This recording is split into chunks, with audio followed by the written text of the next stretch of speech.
Hello, everyone, and welcome back to the Digital Nomad World weekly series. I'm Becky, and I'll be your host. And today we're going to be talking about opening a co-living space in Ericeira, Portugal, with my guest, Kate Schiffman. Kate, welcome to the show. Thank you, Becky. I'm so happy to be here. Happy to chat with you about co-living, co-working, and how these kinds of spaces can actually contribute to a more positive relationship between locals and visitors. And give you an update on the project. All right, so excited to hear about this. First of all, can you tell us, Kate, about your background and how you became a digital nomad? Yeah, so I always say that I grew up on the plane. I'm from Ukraine. I started coming to the US when I was 8 years old because my father was living there.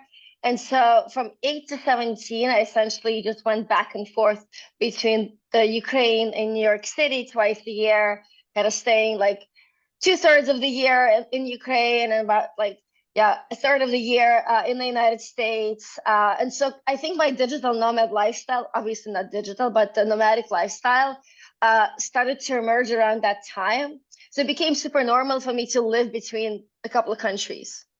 And then I lived in New York for a number of years. Then I moved to London.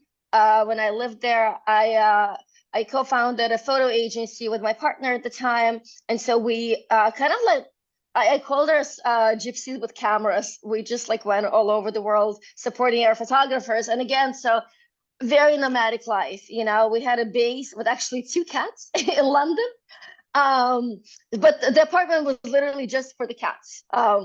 And we lived all over the world for like around 7 years. And then I moved back to the US, became more kind of sedentary, worked in some startups and media agencies. And a few years later, I realized that that life wasn't for me. And so that I needed to move again. And that's when I decided to move to Portugal. Yeah, and from what I understand, you've been in Portugal now for, is it about 5 or 6 years? Yeah, just over 6 years. Wow. So I think you're ahead of some of these people that have been hearing about moving to Portugal, including myself. I'm about 2 years in. We talked just before the interview. You've got these papers behind you. You're actually studying Portuguese to take the test, which is something you have to do to get citizenship. Is that right? Yeah, that's correct. So these are the verbs. It's not an easy language to learn.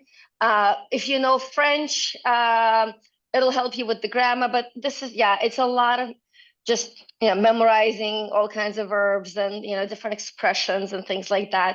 I have my language exam on June 17th. And if I pass, then that will give me the certificate with which I can apply for my citizenship. Oh, we wish you so much luck, Kate. I know that you've really established a relationship with Portugal over these years, which leads me to my next question. So, you're here like about 6 years in, and from what I understand, a few years ago, you decided to start working on opening a co-living space in Ericeira, Portugal. Can you tell me about that process and what led you to doing that? Yeah, so um, kind of like the idea of home was always very interesting. It's kind of elusive because obviously I moved around quite a lot. At the same time, I've always been super interested in sustainability and the way architecture and design can support our deepest needs as humans, as well as connect us to nature, and the way we can build better with more respect towards the natural environment. So I kind of like wanted to create a space that encompassed some of these ideas. And then when I moved to Portugal a few years after, I met a huge digital nomad community here. And I realized that actually these two movements and these two kind of like spheres of interest of mine can be combined. Because if you create a space where people are constantly in and out, you cannot really create a true community there. So even if your environmental sustainability credentials are there, you're not authentically connecting with people. But having nomads who tend to stay a little bit longer and crave community creates an opportunity to really create like a beautiful container for ideas, experiences, and connection. Yes. And as you build your roots there and you start to see the digital nomads returning, like you said, there's room for collaboration. So let's talk for a moment about Ericeira, where you've decided to put this space. Why were you attracted to that town? What is that town like for people not familiar with it? Oh, it's a dream. It's a surf town. It's basically, if you kind of Google, a dreamy coastal surf town, this place would come up. It's a utopia. But in more practical terms, it's a very cute fishing village just 40 minutes north of Lisbon that actually has some very interesting history. It's the people of Ericeira harbored the last monarchs of Portugal as they were escaping to Brazil during the revolution. So there's even a little plaque on the church near the coast with telling people about this event and the date. So it's quite a special place in the soul of the Portuguese people. And then, of course, completely independently of that, it became a surf mecca. And eventually in the 90s, it became the first of the world surfing reserves in Portugal and the seventh in the world. So there are only 7 in the world, and this is the only one in Europe.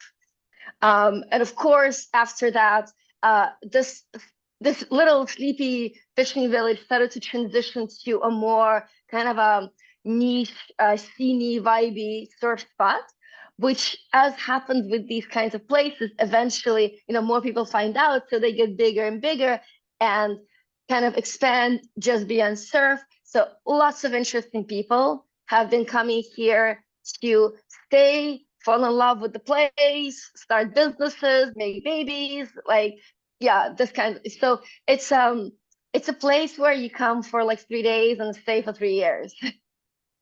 Oh, it really does sound like a dream. And I guess you must have felt the same when you were there. And how did you find a spot? How did you find the land we're going to talk about your space in a moment, but what was that process like? Yeah, so I had a very, very specific set of criteria. One of the things I'm looking to do with the space is to foster more sustainable behaviors for my residents, to help them get into more sustainable habits with the idea that they would likely, hopefully keep them once they leave the space. And transportation is hugely important, in the overall kind of landscape of sustainability and CO2 reduction.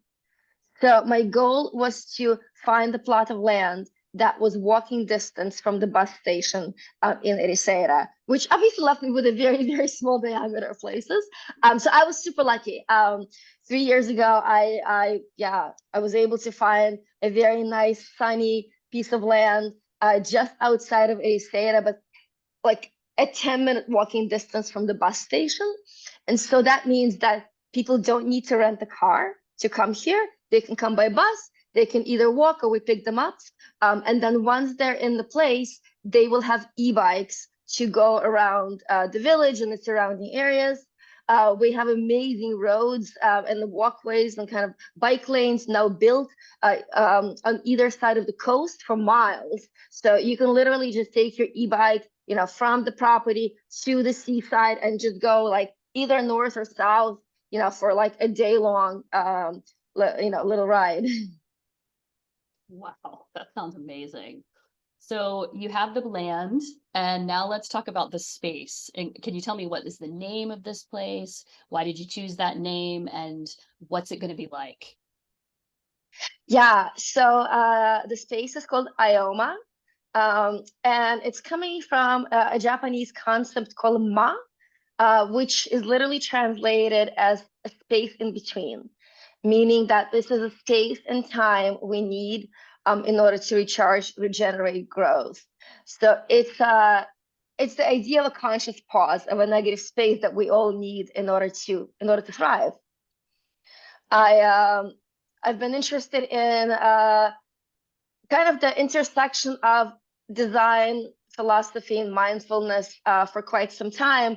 And so developing ideas, I kind of uncovered more concepts and more material and this incredible Japanese tradition actually came to me when I was already quite far along in the process.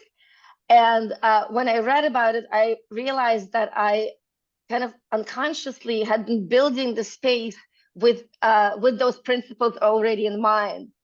So just to give you an idea, so a part of the space is kind of this procession of um, kind of like poles that separate the interior spaces and outdoor spaces. And so there's an in-between space behind this colonnade, which is apparently a part of classical Japanese temple architecture, which embodies this concept of Ma.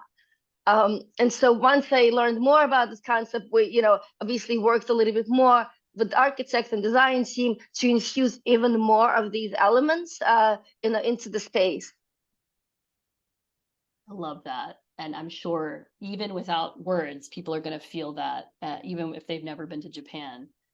So, and also from what I understand, you've used materials, you're using materials as you build that have never been used in Portugal before. Is that right?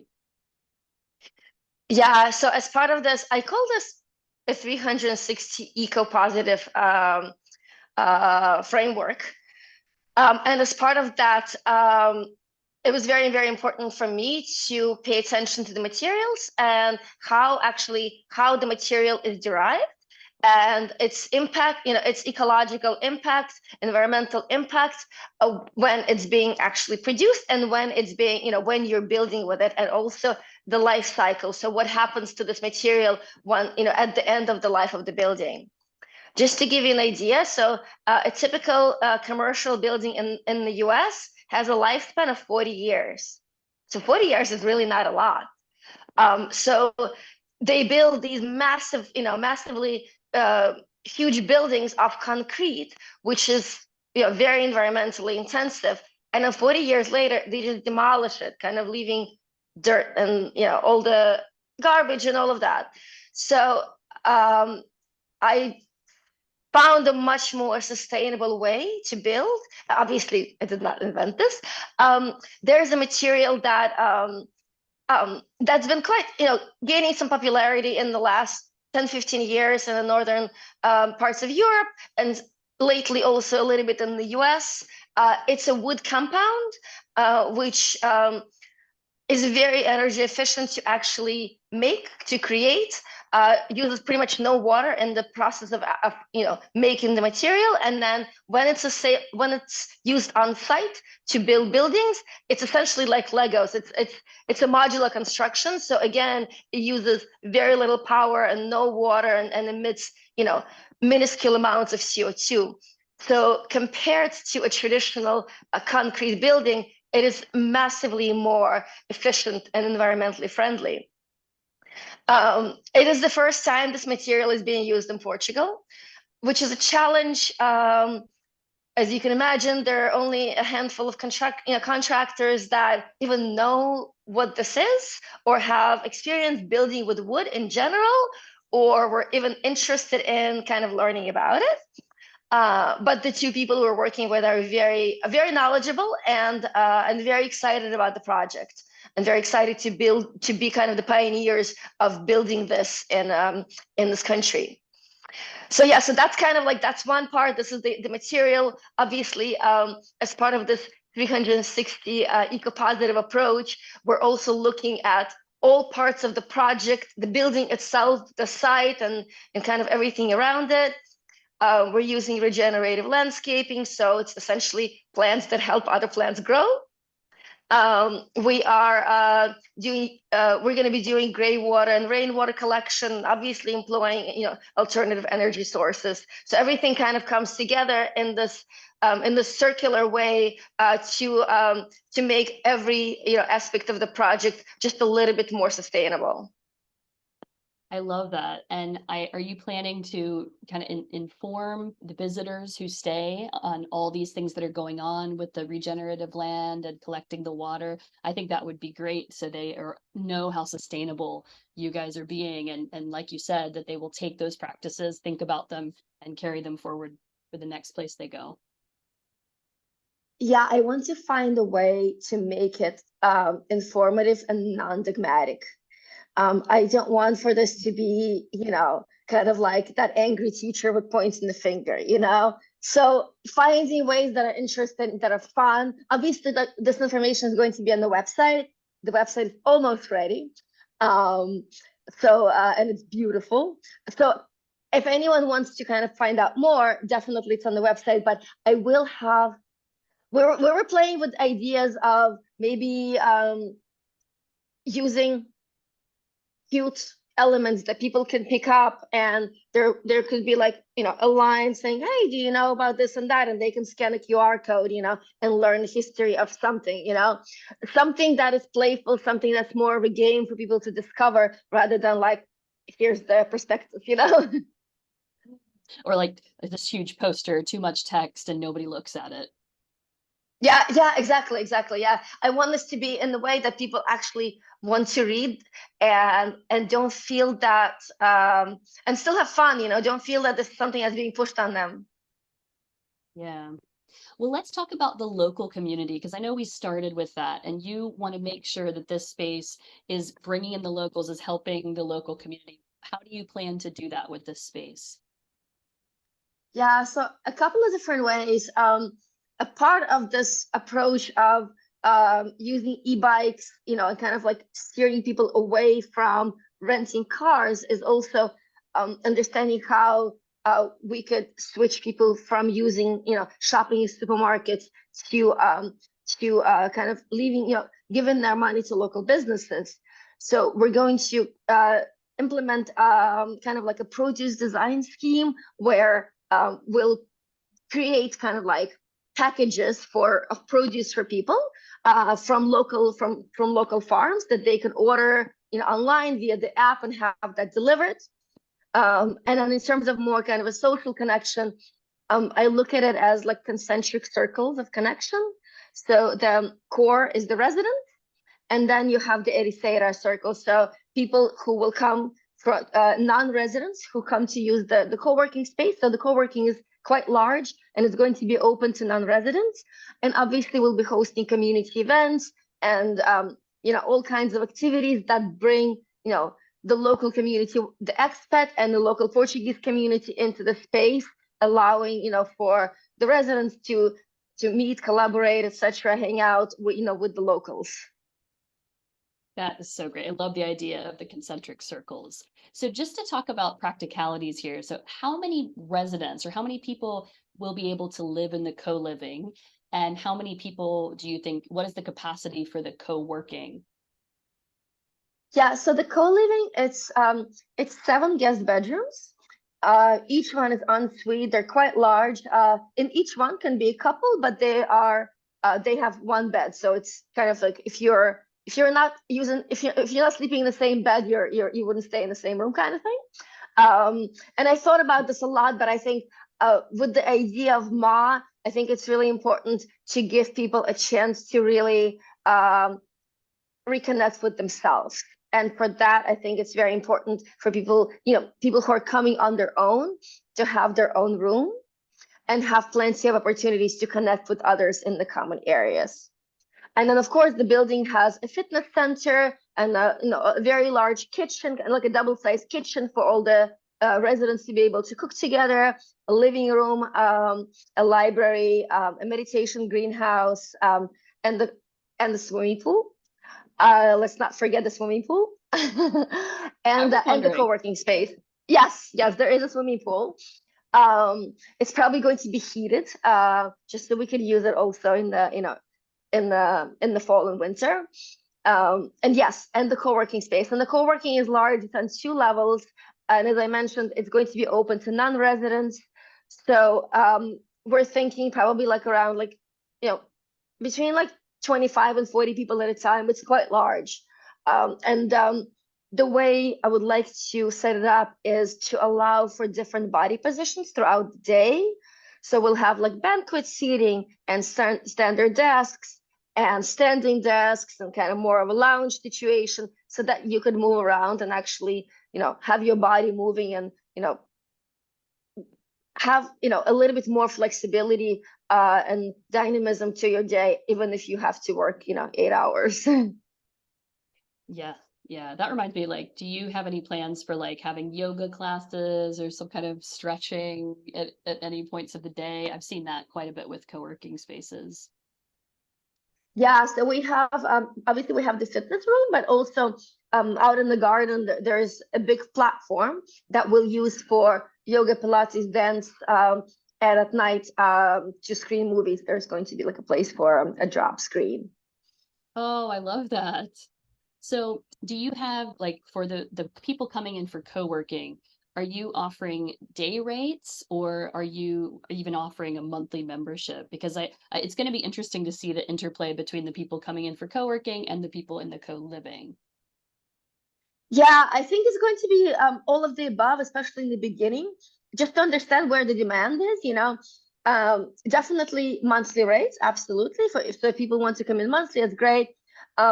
What we're also seeing a lot in Ericeira is remote workers coming here for a few weeks, you know, 2, 3 weeks. So for them, you know, it doesn't make sense to have a monthly rate. So we can have a daily rate or a weekly rate, something like that, you know. I'm also going to have a special rate for what I call the Vizinhos Club. So it's the neighbors club, meaning people who maybe don't live in Ericeira, but a little bit further out, like Lisbon, who would only realistically come once a month or once a week. And so they'll have, you know, a much more efficiently priced membership that still allows them to be part of the community. So we'll have quite a lot of flexibility. And, you know, as you know, with any business, you don't actually know how it's going to be until you're in market. So we start this way and then kind of pivot and adjust as we go. And it'll be very interesting to see how people are using the space, when, and you know how those trends develop. Yeah. And I think having that flexibility in the policies is so key because as we're seeing with this trend of remote work growing, there's no fits all. Everyone some of these people are coming in for co-workations, like you said, a week or two. And yeah, someone in Lisbon may decide to come a little more often or just that once a month, like you said. So flexibility going forward for all of the businesses in this space, I think is really key. And actually, this echoes something that I've been hearing a lot during Running Remote. So I was just in Lisbon at the Running Remote conference, hearing some of the brightest minds in the business talking about the future of work. And the word flexibility was just, you know, at the forefront of every talk. And I actually think, in addition to flexibility, what they mean is agency. So us, you know, people, you know, having agency over when and where we work makes us better employees, better engaged, you know, better quality of life, better mood, you know, emotional wellness, etc. We are, you know, we're the people of this new world, you know, especially post-pandemic. We want to be flexible. We want to have environments and, you know, structures that facilitate that, you know, provide a platform for that, you know, agency over our lives.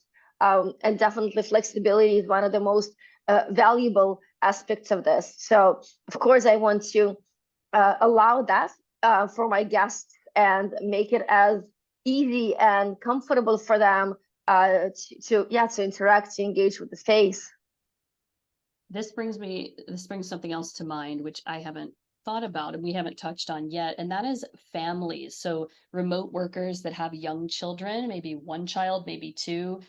Are you open to having a couple come with a young child? And do you have anything you plan to have on site, such as like, let's say, a crib or anything like that that might help these like workers that are looking for flexibility because it's difficult for them, I know. It's such a big topic.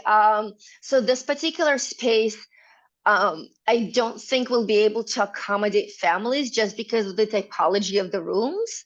Okay. But it's a huge, you know, question. And actually, a couple of years ago, I did start a company called the Family Workation that you know, aims to help families become digital nomads.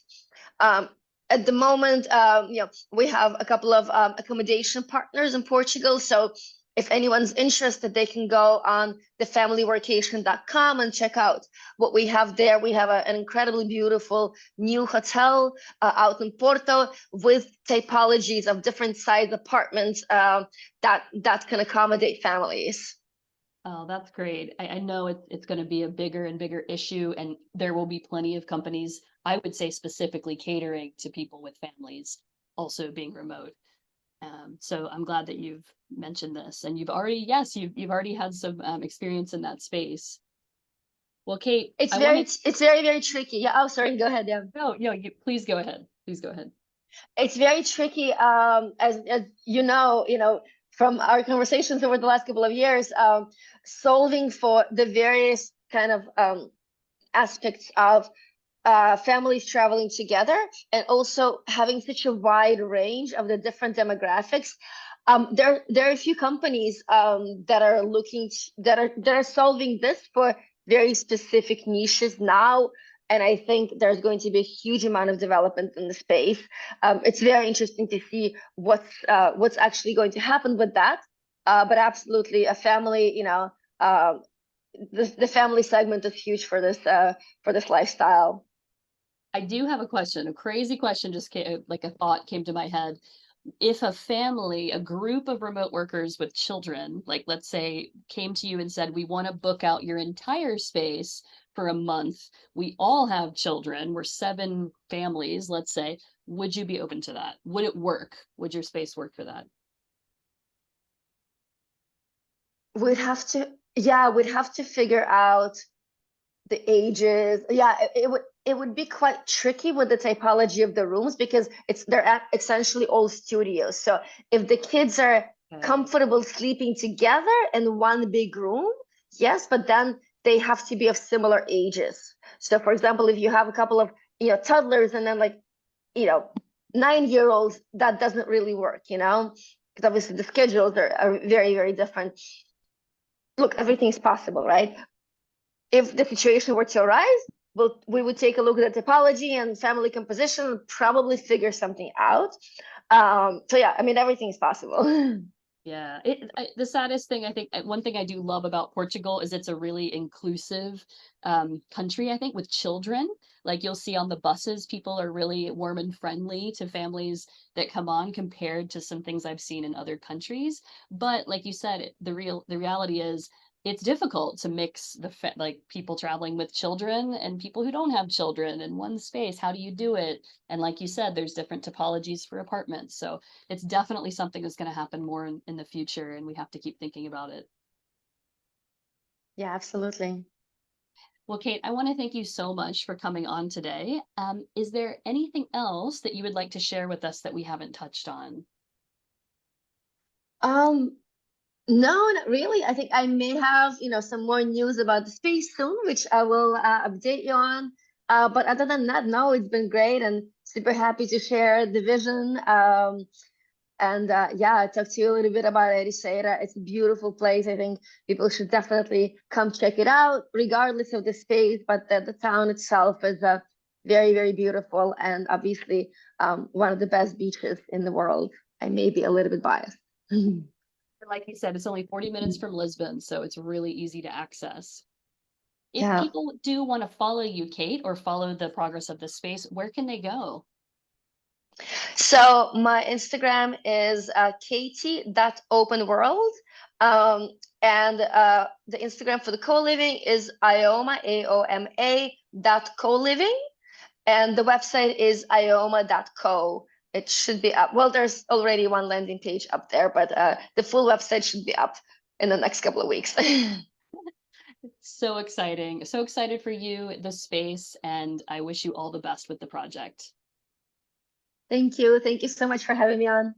Thank you.